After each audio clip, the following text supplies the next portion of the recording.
Once There Was a Christmas Tree by Jerry Smath. It's almost Christmas, said Mrs. Bear. We still don't have a Christmas tree. Don't worry, said her husband. I'll find one. Mr. Bear took his saw and went deep into the woods. There he found the biggest tree he could carry and brought it home. Mr. Bear put the tree in the living room. It's a beautiful Christmas tree, said his wife, but it's much too tall. I'll fix that, said her husband. With his saw, he cut the tree in half.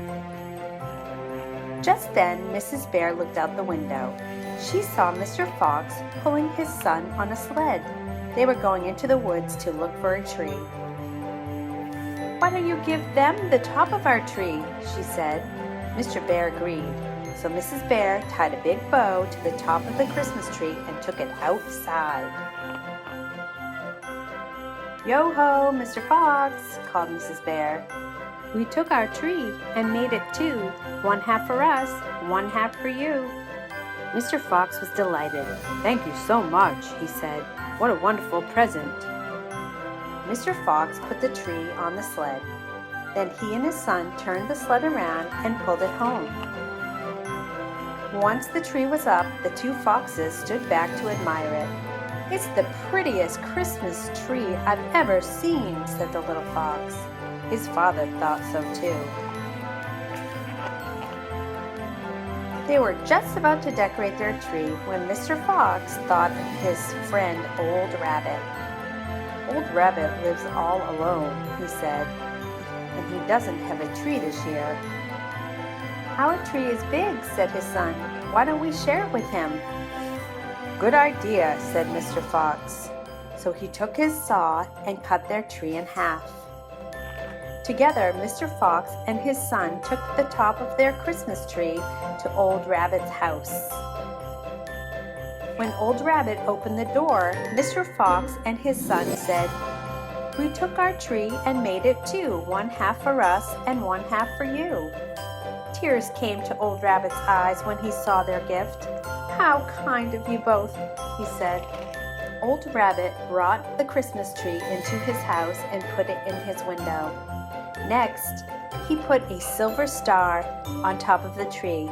Then, one by one, he added the ornaments. Old Rabbit was almost done when, oops!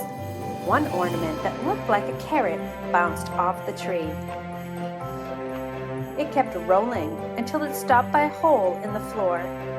Thank goodness it didn't fall in, said Old Rabbit.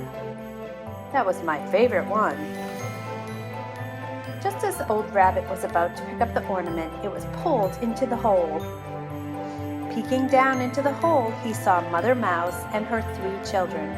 They were trying to eat the carrot ornament. Don't eat that, he shouted. It's made of wood.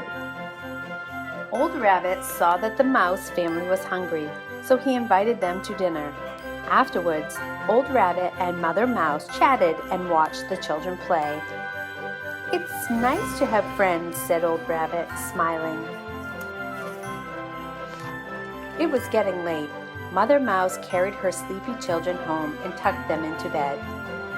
Old Rabbit went to bed too, but he could not sleep. When he looked at his pretty tree in the window, he knew why. It's Christmas Eve, he thought. The mouse family should have a Christmas tree of their own. Old Rabbit went to the window and cut the top of his tree. Quietly, he tipped over to the hole and slipped the little tree into the mouse family's room. Merry Christmas, he whispered. I took my tree and made it two, one half for me, one half for you. Then the old rabbit tiptoed back to his bed and went to sleep. Once there was a Christmas tree, but sharing made it 4, and Santa Claus left presents under every one.